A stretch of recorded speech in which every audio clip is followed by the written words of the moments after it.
Saludos cordiales a todos ustedes, especialmente a los televidentes de las islas de Tenerife, La Palma y La Gomera. Y también nuestra más afectuosa bienvenida a los invitados del debate de hoy. Ya han visto ustedes el título, van a debatir sobre la violencia contra los menores.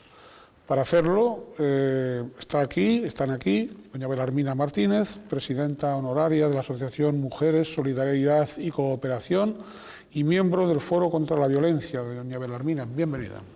Gracias, bien hallada. También contamos con don Omar Cruz, psicólogo y terapeuta familiar. Don Omar, bienvenido. Buenas tardes. Nos honra igualmente con su presencia don Manuel Negrín, periodista, vicepresidente de la Asociación de la Prensa de Santa Cruz de Tenerife. Don Manuel, bienvenido. Muchas gracias por la invitación. Y están aquí con nosotros don Raimundo Moreno, mediador familiar y con una experiencia en protección de menores casi de 15 años. Bienvenido. Buenas tardes. Raimundo. Bien, como es, antes de iniciar el programa con el informe ese que han preparado los servicios informativos, quiero recordarles esos tres datos que de algún modo marcan la personalidad de Canal 8. Canal 8 es un canal de capital 100% tinerfeño, canario, es un canal privado que sin embargo su línea editorial es pluralista y tiende a cumplir con las exigencias de un servicio público.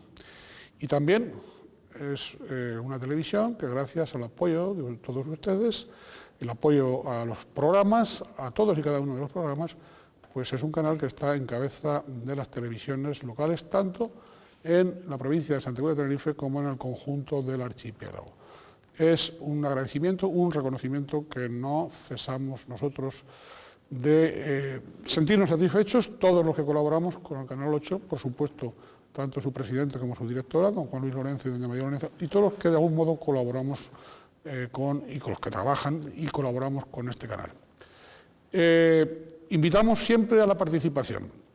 La participación que ustedes, si lo desean, pueden hacer de este mismo asunto, haciendo aportaciones, criticando las intervenciones que haya, las omisiones que pueda haber. Participen, están en este momento a pie de pantalla la dirección electrónica. Anímense y no se queden pasivos. Y nada más, vamos a escuchar ese informe inicial que simplemente no pretende ni muchísimo menos marcar orientaciones de un debate que va a ser libre, como son todos los debates de esta casa, sino simplemente, como decía coloquialmente alguien, para abrir boca.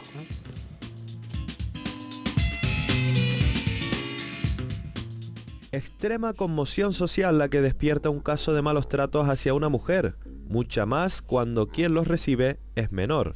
La mejor prueba la que vivimos los últimos días con el caso de Aitana, una pequeña que perdía la vida, todo hace indicar, por una accidental caída en un parque infantil.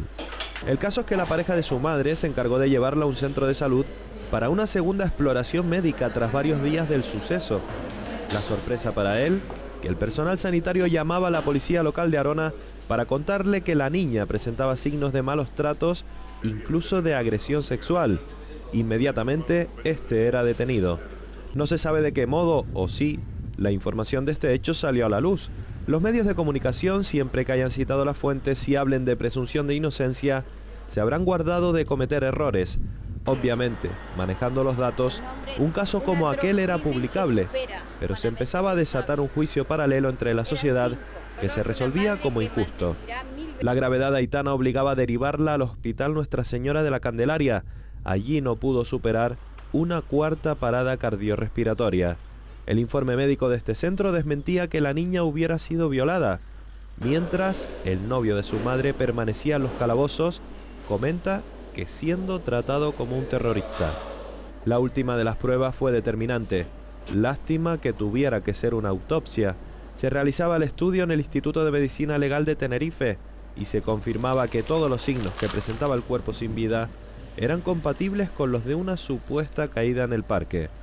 El juzgado por la sociedad era puesto en libertad por la justicia, que sin pruebas lo absolvía de cargos sin fianza. El caso quedará durante largo tiempo en la retina, en la suya indudablemente. ¿Fue correcto el papel de los medios? ¿Hacemos gala de la presunción de inocencia? ¿Hasta qué punto la sensibilidad en según qué circunstancias no se evade de la realidad? ¿Cómo se pudo filtrar un informe supuestamente confidencial? Muchos interrogantes, pero eso sí, aunque no en este caso, el maltrato infantil existe y es condenable. Maltrato existe maltrato en general, existe violencia contra los menores, doña Benalmina. Sí, existe violencia. Entre nosotros, quiero decir. Sí, sí, existe violencia en el seno de las familias y no solo en el seno de las familias. Y además no ha sido una violencia que nos haya preocupado en exceso, aunque a nivel individual preocupe, pero la sociedad en general no ha invertido mucho en investigar, en saber y en orientar la educación y el trato a los niños de otra manera, ¿no? Y yo creo que nuestro país tiene todavía rémoras de una época de muchos tabúes en que no se hablaba de las cosas y, bueno, el maltrato a los niños, incluso la utilización de los niños formaba parte de nuestro quehacer diario. Aquello que decían allí en mi pueblo, el trabajo del niño es poco, pero lo que lo pierde es un loco.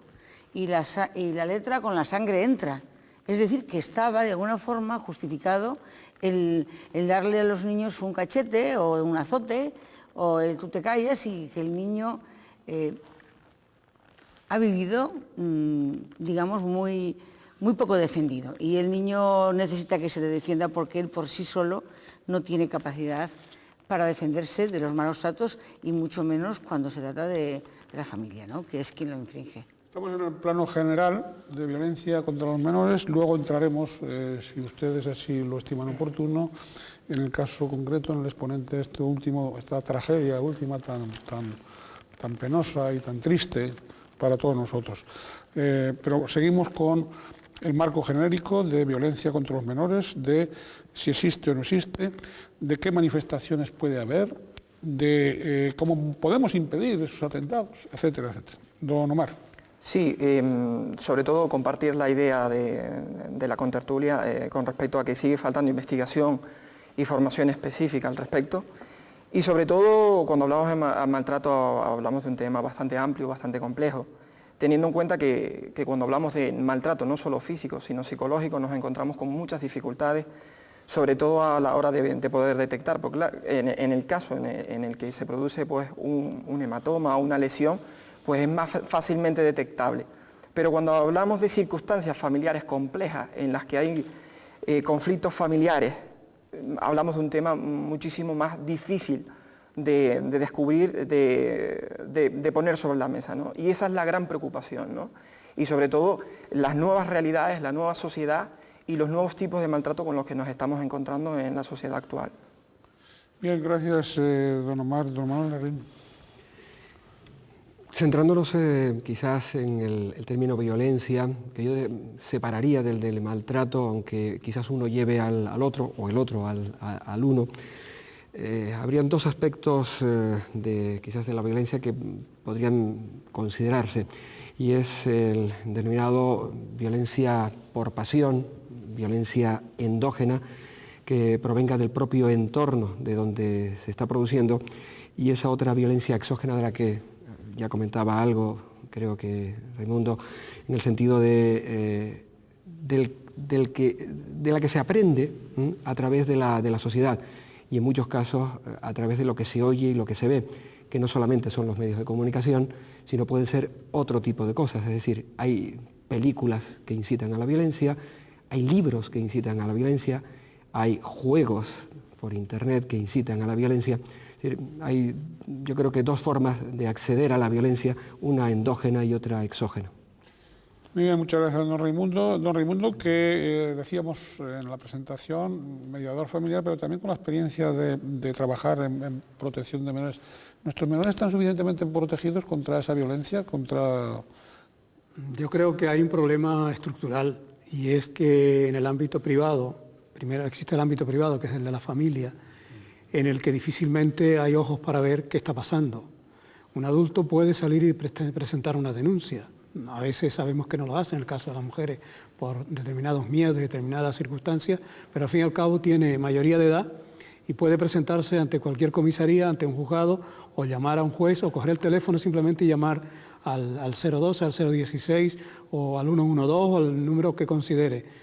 En la mayoría de los casos el menor no tiene acceso a este tipo de llamadas o no tiene posibilidad de ir por sí mismo a presentar una denuncia. Y cuando un menor se atreve a presentar una denuncia, todo el mundo le critica porque mire usted que ha denunciado a sus padres. En realidad existe una cultura en la que se entiende que se puede castigar al menor más allá de lo que es razonable, que ya ni siquiera es razonable. No hay ningún castigo que sea razonable en el sentido de la agresión y en el sentido del maltrato que estamos hablando aquí. Y creo que es muy bueno también, quizás para los espectadores, sería muy interesante que sepamos que el maltrato no es solamente darle una paliza a un niño. El maltrato es todo aquello que impide que el niño se desarrolle adecuadamente y que interfiera en su desarrollo ordinario y normal, tanto físico como psicológico. Por lo tanto, existen los maltratos físicos y los malos tratos psicológicos. Y esto es muy importante que lo tengamos en cuenta porque cuando un profesor está en un aula y le dice al alumno, eres un tonto, le está infligiendo un maltrato psicológico impresionante que le puede marcar para toda su vida. Y sin embargo, esto se hace continuamente con la mayor impunidad y sin que exista a nadie que se ruborice por el tema. Sí, a mí me gustaría decir que uno de los problemas más graves que tienen los niños que se crían en un ambiente de falta de respeto y de violencia, ya sea física o psicológica, que de todas las formas la física siempre va acompañada de un maltrato psicológico, el desprecio, el insulto, la descalificación, la comparación con un hermano mayor o menor que lo hace. Ese niño no es consciente, porque si él se ha desarrollado ahí, él no percibe que eso sea malo. Él no sabe vivir de otra manera. Entonces aquí debería de entrar la figura de la persona adulta, que yo creo que la escuela tiene un papel muy importante de detectar cuando un niño no tiene un desarrollo emocional y social adecuado. Solo quería yo decir, porque claro, a veces ves familias que un niño, yo tengo algún recuerdo de alguna mujer, ya hace muchos años, porque que yo trabajaba con las madres solteras, y de escuchar cosas como, bueno, yo salía con un chico, pero como no me pegaba, yo creía que no me quería.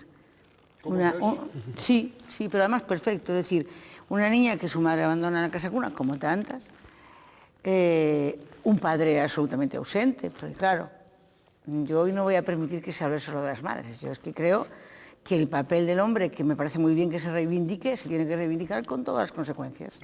Entonces, el abandono del padre es un maltrato psicológico tremendo. Aquellos niños que se crían sin la figura del padre y que creen que los ha abandonado, lo sufren a lo largo de toda su vida. Esta mujer me decía, yo tenía un novio, pero como no me pegaba, yo creí que no me quería. ¿Eso qué significa? Cuando ya trabajas con esa persona ves que en realidad a ella, las personas que ella más ha querido, siempre la han pegado alguna vez.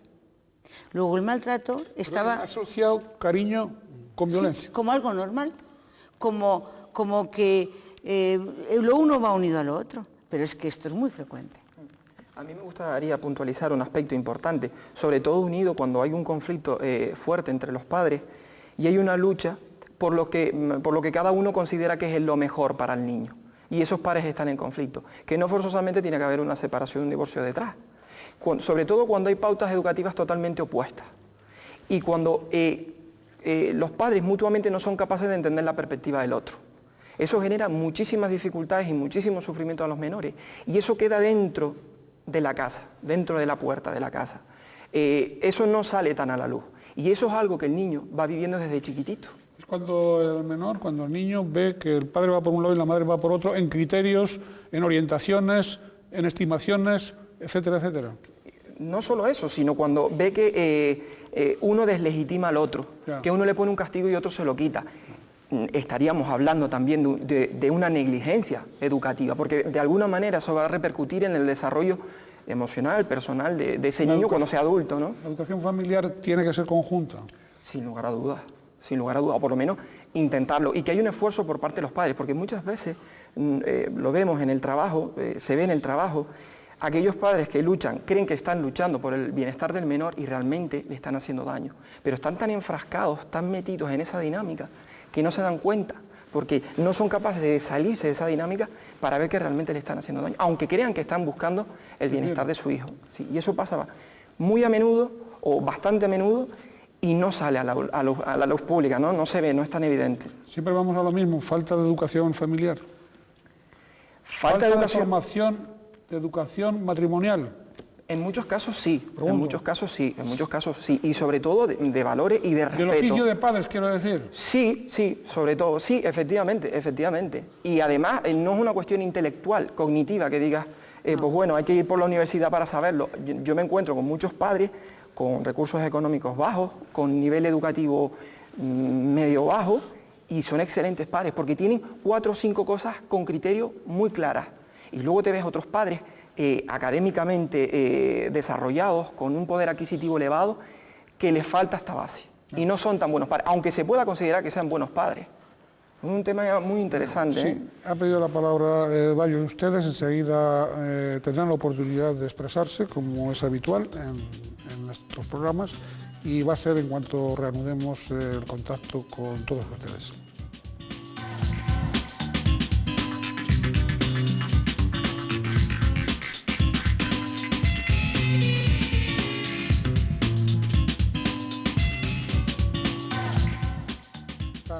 Estamos en Canal 8, están los protagonistas de este debate debatiendo sobre la violencia contra los menores. Nos acompañan don Omar Cruz, psicólogo y terapeuta familiar, doña Belarmina Martínez, presidenta honoraria de la Asociación Mujeres, Solidaridad y Cooperación y miembro del Foro contra la Violencia, don Raimundo Moreno, mediador familiar y experto también en protección de menores, y don Manuel Negrín, periodista y vicepresidente de la Asociación de la Prensa de Santa Cruz de Tenerife. Hemos tenido una primera parte del debate y ahora pues continuamos con la segunda. Me parece que había pedido la palabra don Raimundo. Sí, yo antes había un planteamiento, una pregunta, que era si realmente nuestra sociedad está haciendo lo suficiente para proteger a nuestros menores y si existen los medios adecuados para detectar y para proteger a los menores que sufren malos tratos.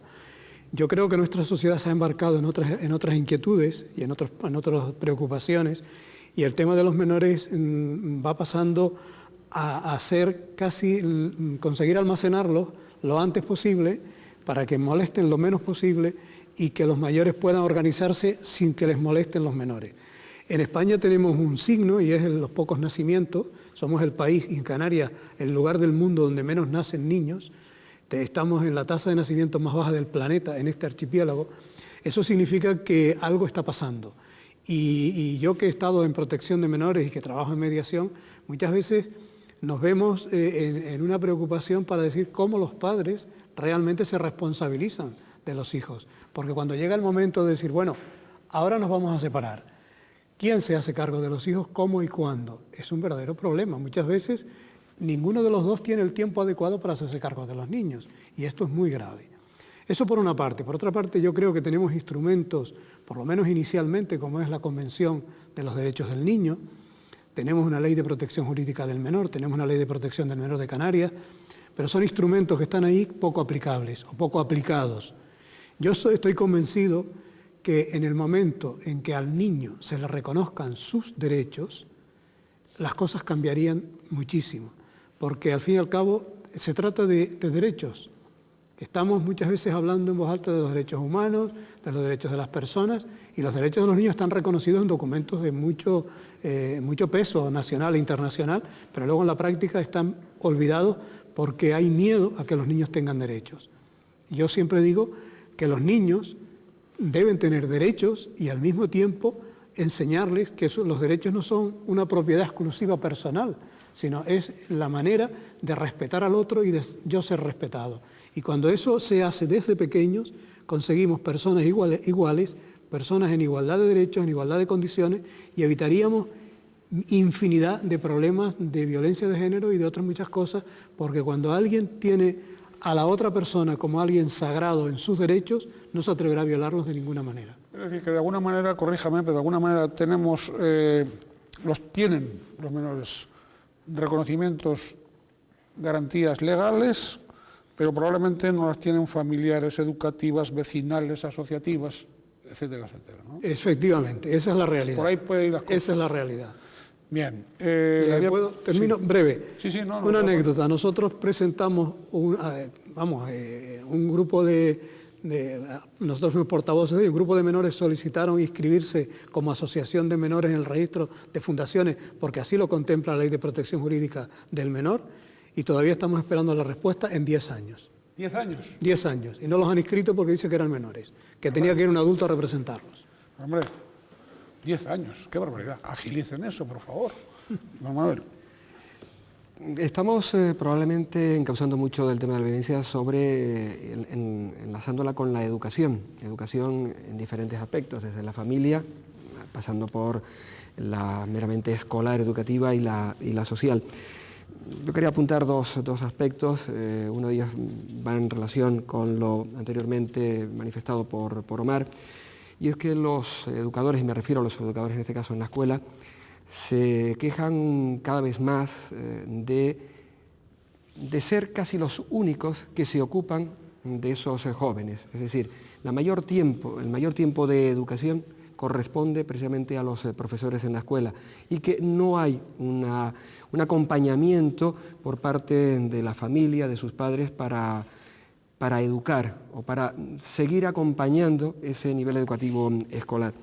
Y la segunda parte, aunque quizás nos alejemos del debate en sí, es casi una pregunta que dejo ahí también en el aire, que a lo mejor podríamos quizás plantear, si don Ricardo así lo estima o no. No, el debate es libre. Y es por qué, y también enlaza con lo manifestado con Raimundo, y esa escasa maternidad y paternidad que hay en Canarias y en España, es precisamente eso, es decir, porque hoy en día se entiende familia, una familia sin hijos. Es decir, hasta ahora siempre habíamos entendido que la familia tenía, en fin, dos partes esenciales, y además de eso, tener hijos. Y otra serie de consideraciones, pero evidentemente tener hijos. Hoy en día parece que lo normal es que la familia se cree sin la necesidad, sin el criterio, sin el objetivo, si es que eso puede denominarse un objetivo, de tener hijos. La familia no se complementa con eso. Si eso también puede ser cauce para iniciar una falta educativa y ello enlazarlo con la violencia. Sí, sobre todo cuando hablamos de la nueva sociedad o de los nuevos conceptos de familia, porque cuando hablamos de familia, ¿de qué estamos hablando? Eso es lo primero. ¿Estamos hablando de familia tradicional o estamos hablando de nuevos conceptos con respecto a la familia? Porque podríamos hablar de familias reconstituidas, una madre soltera, un padre viudo, una pareja homosexual que haya realizado una adopción. ¿Qué estamos hablando de familia? ¿No? Esa es la primera reflexión. Segundo, estos nuevos modelos de familia o estas personas que integran estos nuevos modelos de familia realmente están unidos por un proyecto hacia nuestros jóvenes, hacia nuestros niños, para educarlos como ciudadanos para el día de mañana. ¿Están realmente preparados? ¿Saben lo que tienen entre manos? Como individuos se unen realmente para buscar un proyecto de futuro, o es una unión circunstancial? Porque nosotros lo vemos muchas veces en nuestro trabajo, ¿no? Familias reconstituidas que se conocen en muchos padres, pues una separación, y sin haber un periodo previo de adaptación de los hijos, ya se van a vivir juntos, ¿no? Y claro, eso genera unas nuevas realidades a los niños, que dicen, bueno, ¿quién es mi padre? Y muchas veces se dé caso, ¿no? Que dice, bueno, ¿este señor quién es? Es tu padre, ¿no? Eso está generando una nueva realidad en la que los menores, claro, se ven como adultos siendo niños, teniendo que buscar respuestas como adultos siendo niños, ¿no? Bueno, a mí me parece que esta es la nueva sociedad contra la que no se puede ir. La familia hoy es, por decirlo en términos así coloquiales, variopinta. Una familia la conforman aquellas personas que conviven y comparten y tienen un proyecto de vida en común. Y yo no creo que estas nuevas familias sean productoras de un tipo de trato peor que las otras familias. Yo creo que el sentido común a veces es el más importante a poner en marcha cuando uno se pone a convivir con otra persona. Esos mensajes contradictorios que puede dar un padre y una madre, porque el padre piensa que el niño tiene que irse a la cama, por un ejemplo simple, a las 7:30 y la madre piensa que hasta las 9 no, o al revés. Ese tipo de mensajes contradictorios y de enfrentamientos delante del niño se han dado a lo largo del tiempo entre padres y madres, y el niño está confuso. Yo lo que veo ahora mismo, aparte del maltrato que existe, porque además hay quien se sigue creyendo que es una forma de educar, autoritariamente, con una autoridad, sin razonar, sin dialogar con los niños, porque, ¿por qué? Pues porque soy tu madre, pues porque soy tu padre. Eso sigue funcionando y eso es muy negativo. Pero yo creo que hay un nuevo problema en nuestro país, y es que precisamente porque no nacen niños, se está produciendo un exceso de protección y de niños caprichosos que lo tienen absolutamente todo y se están convirtiendo en tiranos, porque hay familias que tienen un solo nieto, un solo hijo. Entonces tú vas y al final ves que hay niños que realmente luego no saben estar fuera de la familia como normales, en el sentido, entendido por normalidad, que no se tienen que creer el centro del mundo. Yo creo que estamos creando niños muy egoístas, porque hay muy pocos niños, y este será un nuevo problema, donde de esas familias que se ha criado un niño con tanto mimo, con tanto capricho y con todo, no sabemos qué tipo de niños van a salir, qué tipo de ciudadanos van a salir de una familia que le ha dado todo, y que el niño se convierte en un tirano. Incluso se ha llegado a acuñar una frase que a mí me da un poco de espanto. Dicen, con los niños hay que estar a demanda. Esto se ha acuñado como una forma de comunicarse.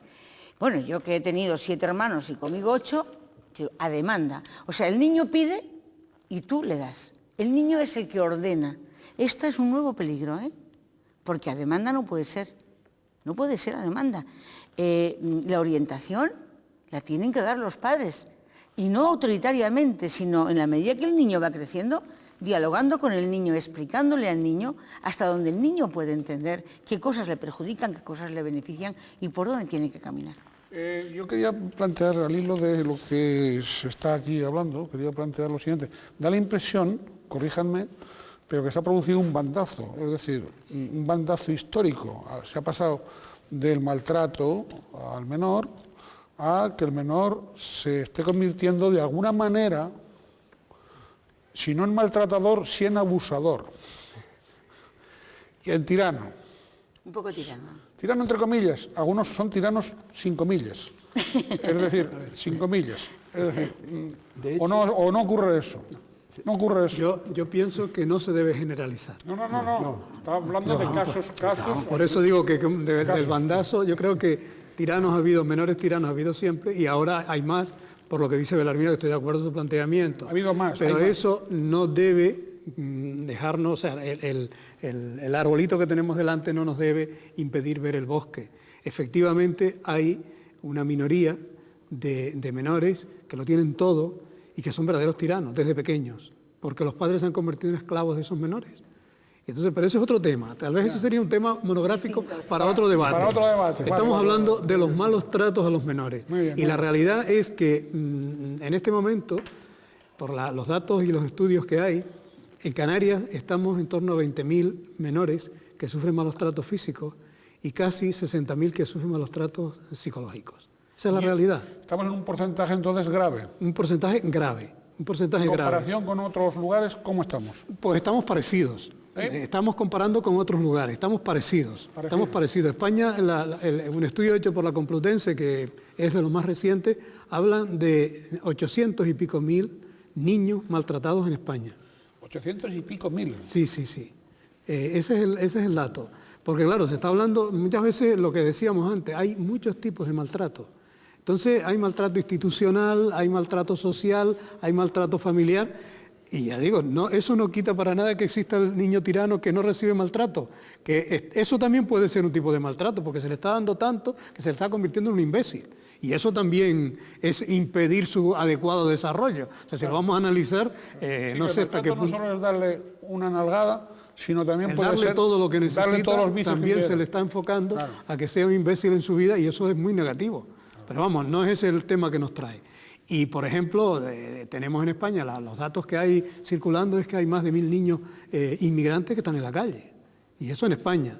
Eso significa que están en la calle, o sea, no están ni escolarizados. Lo que decimos de Iberoamérica, algunos países de Iberoamérica, de los niños de la calle, esos ya los tenemos aquí. Tenemos también. más de 1.000 niños en España en la calle, de niños de familias inmigrantes, que no están escolarizados, no están, están en la calle, muchas veces pidiendo, otras veces simplemente deambulando, porque su situación ha llegado a un extremo en que sus padres no tienen ni para darles para que vayan a clase, o realmente están en otra historia y no se preocupan de ese asunto. En Canarias no tenemos ninguno.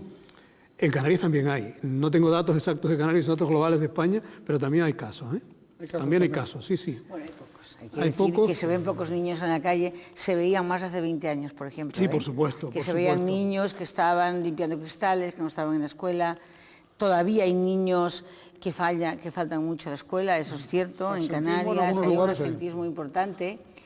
Y ese, claro, el abandono ese de los padres en cuanto a su educación. Perdón, el tema del asentismo es un tema de maltrato. La negligencia que tienen los que están obligados a educar al niño para que el niño siga un proceso educativo para su desarrollo, eso es un tipo de maltrato. Por eso también aumenta tanto el número. Por eso digo que el maltrato no es simplemente que nos enteramos que le dieron una paliza. Es que al definir maltrato, la negligencia también entra dentro de la definición de maltrato. Es una gama, digamos, de actuaciones, de omisiones. Es que cuando se define maltrato es toda acción u omisión, no accidental, que impida el normal desarrollo psicosocial del niño. Y luego, el tema que no hemos tratado es el maltrato en cuanto a la alimentación, la irresponsabilidad que hoy tienen las familias, muchas familias, no generalizo. No, es que no quiero generalizar, pero como hablo de esta manera, a veces parece que generalizo. Muchísimas familias, y yo digo padre y madre, o quien corresponda que tenga el niño, se ha perdido ese espíritu de hacer una buena comidita para el niño. Entonces se compra todo hecho, se compra verdadera porquería, y el niño está muy mal alimentado, pero en un porcentaje muy alto. Y ese es un maltrato, el no atender el tiempo de vacunas, el no atender la alimentación adecuada del niño según su edad, el vestido, el calor, la ducha, todo eso es un maltrato, no solamente que le des al niño una cachetada. Muy bien, continuaremos, tendrá la palabra don Omar y también los demás a medida que la vean en la próxima fase, la tercera fase de este debate. Enseguida estamos con ustedes, no se vayan.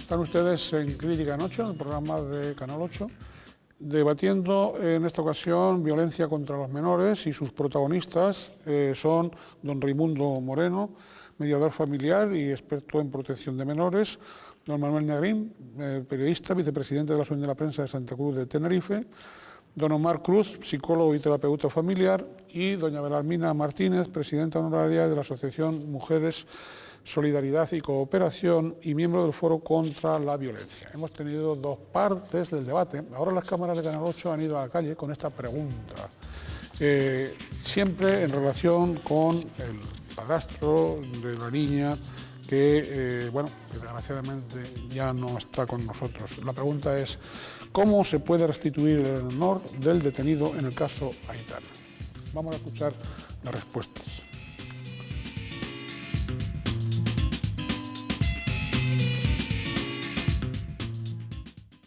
Pues acusando a los médicos que lo acusaron injustamente, sin pruebas, negligencia total. Hombre, a través de los medios de comunicación, pero habría que hacer una campaña importante, importante porque no puede ser. Fue una negligencia porque claro, estamos acostumbrados a oír noticias de malos tratos, que el 99% es cierto, entonces uno que ha fallado sanidad o el Estado, no nos vamos a poner ahora a poner el grito en el cielo. Justicia, que le hagan justicia a eso, pues no se levantaron una calumnia al chico, por eso. Y el médico tuvo mejor equivocación, el médico ahí. Es muy difícil, porque lo que hay que tener más cuidado antes de acusar a una persona, porque está a la orden del día y estará muchos casos así, y hay que tener pero mucho cuidado. Es muy difícil, claro, si reconocen que ya sí, de verdad es inocente, yo qué sé, una manifestación a lo mejor o algo, yo no lo sé. Hombre, yo creo que como mínimo por parte de la Consejería de Sanidad y del centro asistencial que los atendió, una mínima disculpa pública además. Porque eso es difícil, pero el fallo fue al principio de los médicos. Después la gente que empieza a hablar sin... A la gente le gusta mucho colgar a la gente sin pensar primero. Y ahora es difícil. Iba a tener la palabra, la tiene don Omar Cruz. Adelante. Sí, voy a continuar o continuaría con las preguntas para seguir con el guión del programa. Sobre todo es un tema delicado, como comentan muchos ciudadanos. Sobre todo porque ya se ha hecho un daño y hasta qué profundidad se ha hecho este daño. Desde luego, yo creo que todos los agentes sociales, todos los medios de comunicación, todos los responsables políticos, públicos, deberíamos partir de un elemento básico bajo mi punto de vista, que es la autocrítica y la honradez, desde primera base. Y segundo, dejar que esta familia viva el duelo, o sea, respetar, hacer autocrítica, pedir disculpas, ser honrados todos los que hemos participado, no tirar los balones de un lado a otro, que si el médico, que si esto o lo otro, hacer reflexión y sobre todo autocrítica, que seamos honrados a la hora de mirar hacia nosotros mismos, los que hayamos sido responsables de poner en la palestra esta situación. Y sobre todo dejar que esta gente o que esta familia viva el duelo en la tranquilidad de su propia privacidad. Yo creo que es por lo menos lo más prioritario. Bueno, yo creo que esto tiene una parte positiva y una parte negativa. La parte positiva es que hay sensibilidad ante el tema y esto me alegra. O sea, ya ocurre un maltrato de este tipo y la indiferencia no existe. Sensibilidad a todo lo pasado. Hay claro. tolerancia cero ante la violencia y eso me parece un buen dato. O sea, yo esa es la parte buena que le veo a todo este incendio que se ha levantado con este hecho. Yo creo que bien, por ahí bien. Luego la reflexión siguiente que hay que hacer es, bueno, pues el que ha cometido el error y es consciente, y si no es consciente tendrá superiores o tendrá la propia sociedad, que le haga reconocer su error en cuanto a la detección y en cuanto a la comunicación de informes y demás. Yo no cambiaría protocolos porque creo que están bien y hay que seguir con la misma sensibilidad porque diariamente se emiten partes por muchos facultativos de lesiones a menores y son ciertos y no hay ningún problema y por lo tanto no se trata ahora de querer cambiar cosas, se trata de que quien ha cometido errores los revise, los corrija, pero insisto, una parte que me ha parecido interesantísima es que ya no puede ocurrir estas cosas y la sociedad se queda indiferente.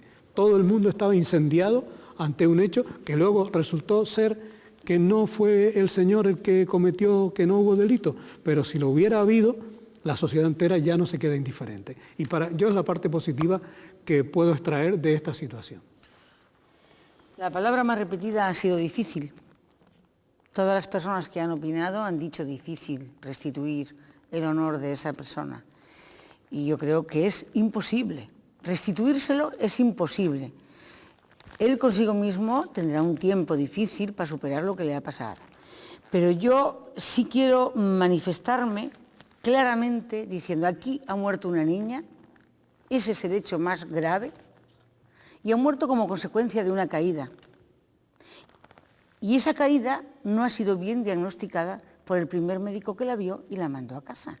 Y ha sido terriblemente diagnosticada por error y por incierto y una gravedad sin límite cuando hay un facultativo o dos que dicen que esa niña ha sido violada, además con detalles escabrosos, algo impresionante que no se corresponde con la realidad.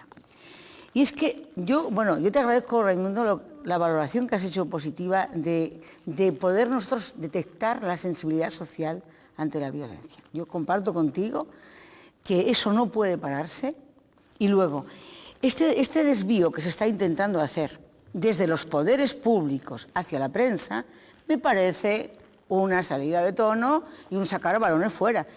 Cuando ocurren situaciones tan graves, siempre ha habido una parte de los medios que hacen el agosto, que lo sabemos perfectamente y que ha ocurrido con otros casos.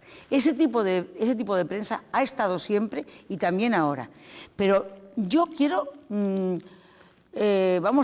hablar a favor de los medios en el sentido de que están muy sensibilizados con los problemas de la violencia y siempre ellos informan. Entonces, si a los medios de comunicación se les ha pasado una documentación que luego resulta ser incierta por error o por incapacidad del profesional que ha hecho un diagnóstico, no podemos tirar contra los medios de comunicación, porque eso es como tirar contra nada. Es decir, los medios de comunicación, ¿quiénes son? Todos. No, mire usted, no, mire usted. Aquí hay que pedir responsabilidades, ¿eh?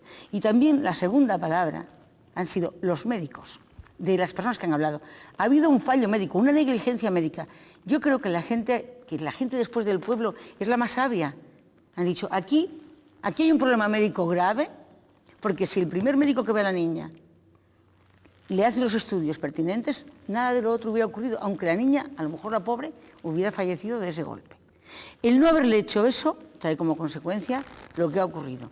Y evidentemente quienes hayan juzgado y no hayan respetado la presunción de inocencia, yo creo que sí que tienen que pedir disculpas a esta persona. Yo sí que lo creo y, vamos, no sé qué más decir.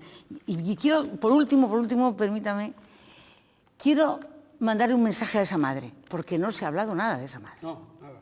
Esa madre que ha perdido a su niña de 3 años de esta manera tan terrible, con esta exposición pública a lo que es su proyecto de vida también sentimental con este hombre, la destrucción de la imagen de este hombre, la muerte de su hija. Nadie ha hablado de la madre y yo quiero decir que hay una mujer que tiene que estar absolutamente destruida y yo desde aquí le quiero mandar todo mi apoyo y yo sé que es muy difícil superar esto. Yo sé que se van de Tenerife, a mí me hubiera gustado que no se fueran, que conocieran más la sociedad de Tenerife, que hubieran podido, porque llevan un mes, que hubieran podido superar esto aquí mismo, ¿no? Me hubiera gustado, pero yo no puedo dejar de pensar en esa madre, que tiene que estar absolutamente mal. Completamente, y también el padre. Bueno, bien, y el padre, que, bueno, es que claro, las dos personas que es que luego también se hablaba mal de la madre, se decía, sí, es que ella defiende al novio. Claro. Esto se ha dicho, ¿no? Sí, con mucha dureza. Se ha dicho todo. Punto de vista de los medios. Todos sabemos que hay medios carroñeros y que hay medios serios. Medios informativos, quiero decir. Pero yo quería la opinión del vicepresidente de la Asociación de la Prensa, en este caso concreto. Bien, me gustaría decir lo primero, que no lo voy a decir lo primero, va a ser un poco después, pero la pregunta quizás esencial la ha hecho Belarmina. Es decir, la pregunta más importante, yo creo, en todo este asunto es ¿por qué falleció la niña? Esa es la primera pregunta. La segunda pregunta probablemente deba ser ¿por qué se ha producido esa condena al joven Diego y de la forma que se ha hecho? A lo mejor la primera pregunta responde bastante a la segunda. Se han producido una serie concatenada de errores en la que efectivamente los medios de comunicación tienen una parte de culpa. Y vuelvo a una parte de lo que ha dicho Belarmina. Hay medios y medios, hay periodistas y periodistas, hay abogados y abogados, hay policías y policías, hay panaderos y panaderos, y médicos y médicos, efectivamente. Entonces, es muy malo cuando se generaliza efectivamente con todos los medios, cuando efectivamente hubo medios que han tratado con ética, con responsabilidad, con seriedad este tema, y sin embargo una serie de manzanas podridas que en muchos casos son prensa, son medios informativos, pero probablemente tengan poco que ver con el periodismo y que efectivamente nos hacen mucho daño al periodismo serio y ético, que también lo ha habido en esta ocasión, que lo hubo, lo hay y lo seguirá. Pero ya una parte de eso lo ha dicho la Federación de Asociaciones de la Prensa de España, eso lo ha dicho su secretario general en una nota general en la que ha dicho lo primero, que también decimos aquí, que era lo que tenía primero que haber dicho, y es que hay que reconocer errores, hay que pedir perdón y hay que adquirir responsabilidades. Hay que ir en esa autocrítica, que decía Omar, ir más allá.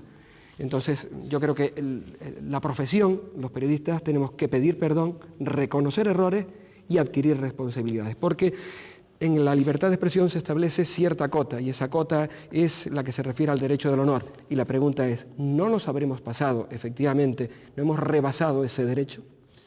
Bien, siempre hay límites, evidentemente tiene que haberlos, porque las cosas no son absolutas y no deben serlo, precisamente en función de la dignidad de las personas. De su intimidad. Y de su intimidad. Sí, del pero derecho a la imagen. La dignidad de la persona, es decir, la persona por sí misma, sin más, es sujeto de derechos en su intimidad, en su dignidad plena.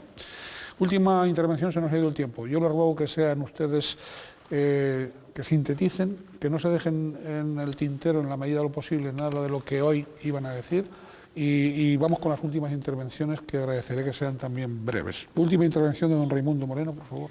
Bueno, yo hacer un llamamiento a las personas que están viendo este debate a que nos tomemos en serio el futuro de nuestra sociedad y de este mundo, tratando de transmitir a los niños los valores y las formas de vida que entendemos pueden hacerles felices y pueden ayudar a construir una sociedad donde todas las personas sepan respetarse en igualdad de condiciones y no haya un mundo de buenos y malos, sino un mundo de personas que colaboran y que se preocupan de proteger siempre a aquel que es más débil.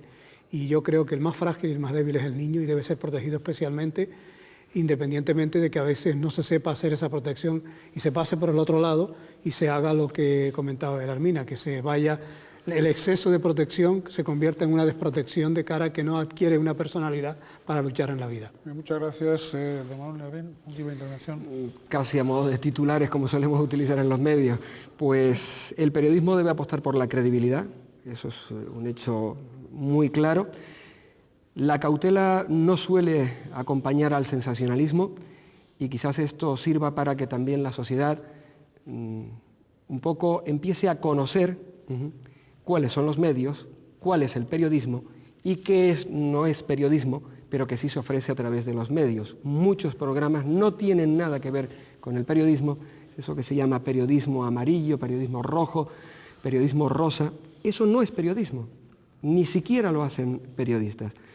Y luego espero y deseo que este hecho no haga traspasar una frontera hacia el lado contrario y que ahora haya un exceso negativo y que cuando veamos signos de violencia precisamente no hablemos de ello para que no vuelva a suceder lo que ha ocurrido ahora. Es decir, que no traspasemos la frontera y nos vayamos, como dicen los matemáticos, del menos infinito al más infinito o a la inversa.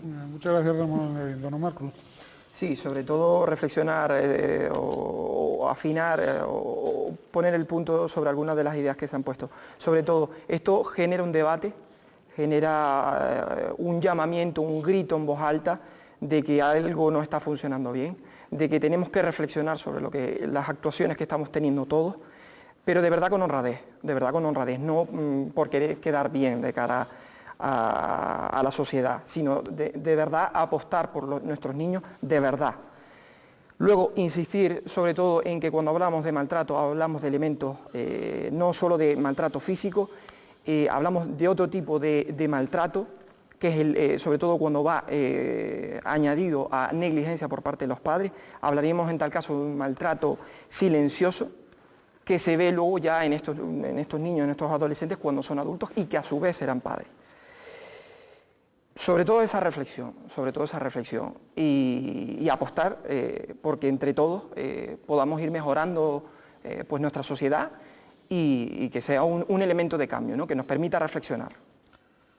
Muy bien, muchas gracias, don Omar. Doña Belarmina, última intervención. Pues finalmente a mí me gustaría dejar en el aire la necesidad de que sean conocidos los derechos del niño, de que sean conocidas las leyes que los protegen, de que existan canales de participación, que quienes tienen la responsabilidad pongan en marcha canales de participación de los niños y que aquellos, aquellos estamentos que son los que socializan al niño y que van a hacer de él un ciudadano, como es la familia, como es la escuela y como son los medios de comunicación, que hablen más de esto, que volvamos a hablar, que se hable mucho y que los niños, según van siendo mayores, vayan adquiriendo el conocimiento de cuáles son sus derechos para ejercitarlos, pero también, como decíamos al principio, decía Raimundo, para que ellos puedan exigir sus derechos, pero a la vez asuman la responsabilidad de respetar los derechos de los demás. Yo creo que se habla muy poco de los niños no participan, salvo en temas de deportes, y no todos, y yo creo que hay mucho desconocimiento, también por parte de las familias, y sería bueno que canales como este y otros, pues insistieran en ir hablando más de los niños y de sus derechos. Muy bien, pues muchas gracias a todos y cada uno de ustedes, tanto en nombre de Canal 8 como en nombre de quienes han seguido el programa. También a quienes han seguido el programa, invitarles a que participen, si lo desean, a través de sus opiniones. Tienen otra vez el correo electrónico al pie de pantalla.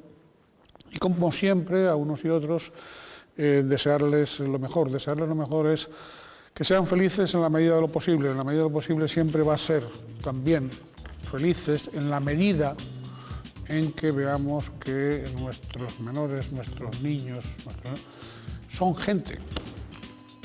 Son gente. Nada más. Hasta un próximo programa.